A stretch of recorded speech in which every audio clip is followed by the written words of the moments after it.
Hey you and welcome to this video where I will help you out how to trade Forex on Oanda. And if you want to trade Forex, we go right here to the web platform that is supported by MetaTrader 5.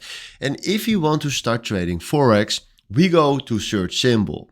And then you see right here the icon Forex. And now we can choose where we want to trade on. So let's do, for example, right here. Let's do the euro to CGK. And then right now you see that he's loading the chart.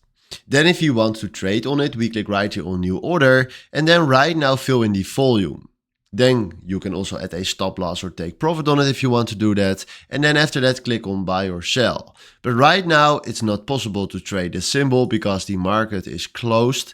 So that is also why it's standing right there. So when the market is opened, you can do this. So keep that in mind. This is now gray because of the market is closed right now. And this is, to be honest, how you can trade Forex on Oanda. So hopefully this was exactly the video where I was looking for. Thanks for watching and have a wonderful day. Ciao.